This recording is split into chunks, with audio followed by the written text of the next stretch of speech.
Hello and welcome to Creditable Creations.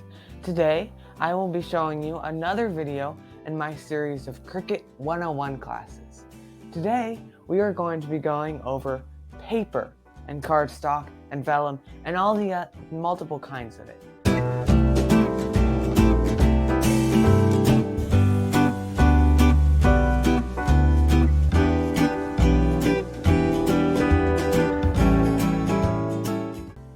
So, most of the time when you're cutting paper with your Cricut, you're going to be cutting cardstock. Now, cardstock is a very basic medium that you can get in a wide variety of types. You can get pattern cardstock, like this beautiful blue floral pattern.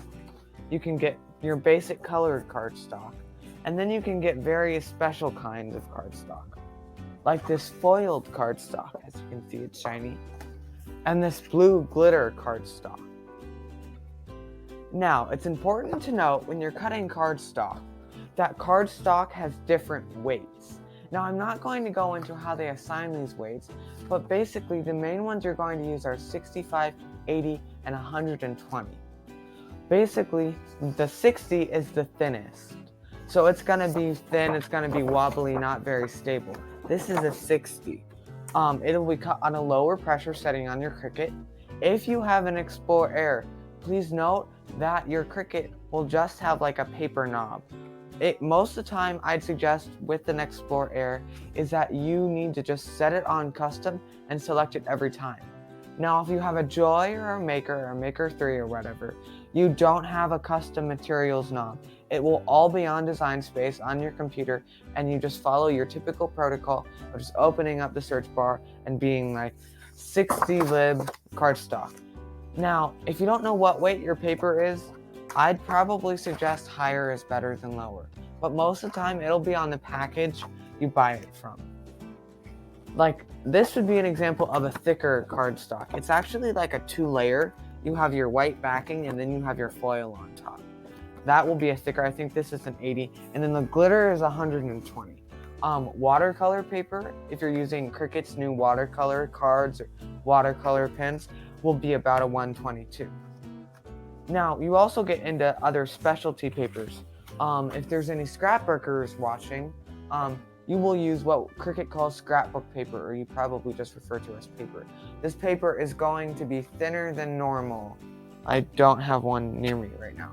But I would not actually suggest cutting this on a Cricut, especially if you're using a standard grit mat. You're just gonna get it ripped, and it's gonna leave these little bits of paper on your mat. You're gonna tear your paper. It's not gonna cut well. Maybe if you have a well-used light grit mat, because the more you use it, the less sticky it is.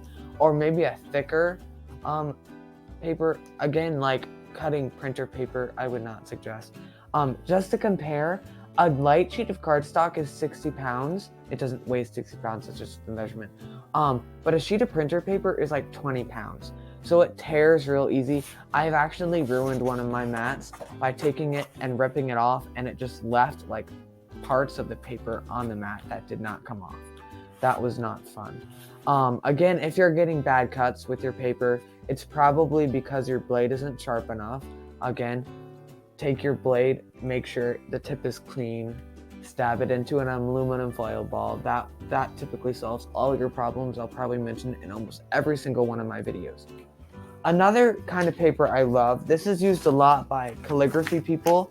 It's called vellum. As you can see, it's sort of see-through.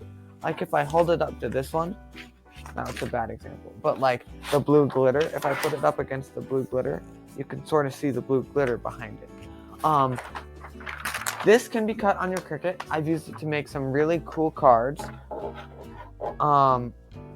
It is lighter, but it's sort of almost like a plasticky feel. So it should stay pretty stable on your mat.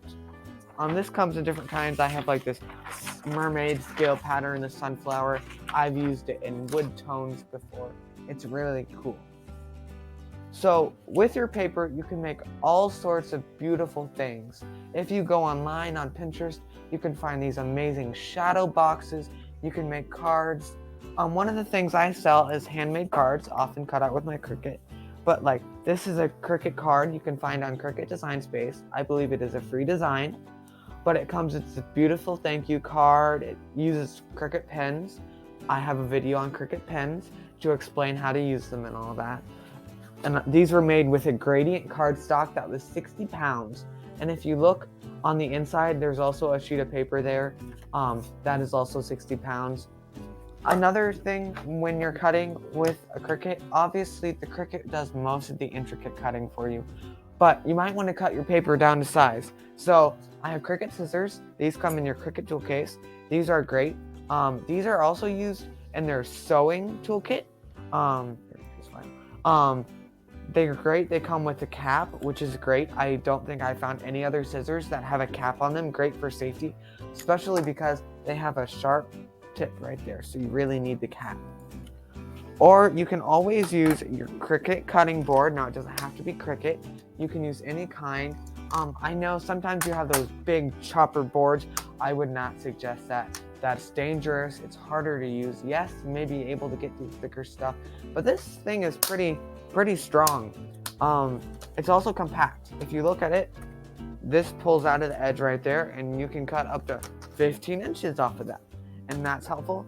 And it's also perfectly straight. I've had some other paper cutters I've used, and they were like maybe a quarter of an inch off when you get up here, which really isn't that big of a problem.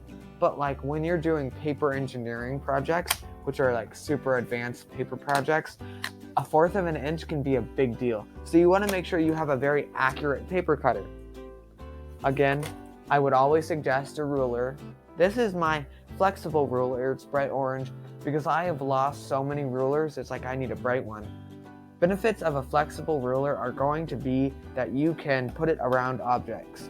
If you're with vinyl, if you're putting it like around a mug or something that's curved, this is going to help you get an accurate measurement. And if I just put this up to my hand and it's like, okay, my hand is like 3 inches wide. Well, no, it's not. You have to curve it, right? So this is very helpful. Any other questions you have about paper, let me know. Remember, use your light grip mat most of the time, unless you're cutting maybe a heavier paper, then use your standard grip, which will be your green.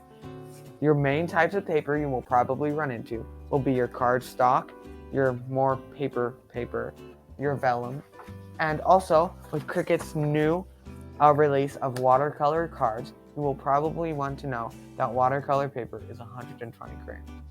Remember to keep this blade clean, and your beautiful projects you can make would be these cards, or I really suggest shadow boxes, especially with the Christmas season coming up, at least when I film this.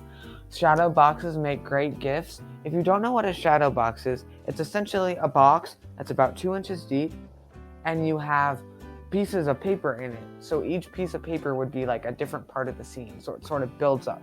If any of you are familiar with layered SVGs, again, an SVG is a scalable vector file that you use with most of your Cricut cutting. It's basically a 3D layered SVG. If you want good layered SVGs that you can also turn into like shadow boxes, I'd go to Craft with Sarah. She is like the biggest producer of layered SVGs. She does beautiful work, but I'd highly suggest her. Some tools you might want, they have the spatula. The spatula's official use is to peel paper off without bending it. That is so helpful when you're doing little intricate bits, as you don't want your bent paper. Another tip to get paper off without bending it is to lay your mat down on your surface and peel the mat back, leaving the material straight. Cricut mats were actually meant to do that. That's why it's so flexible. I find a scraper also helpful. You can also use a brayer. I will review these tools more in my Cricut tools video, but just for pressing that paper down into the grooves of the mat.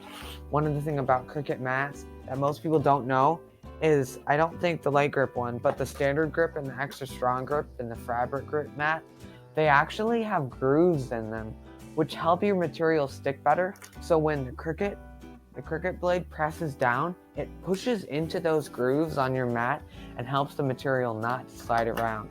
But that only works if you push it into the grooves in the first place. That's why sometimes third-party mats, I find, don't very often have that extra support system, those grooves.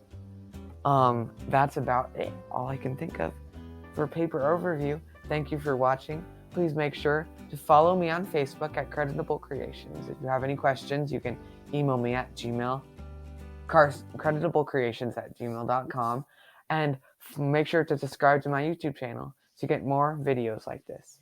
Thank you.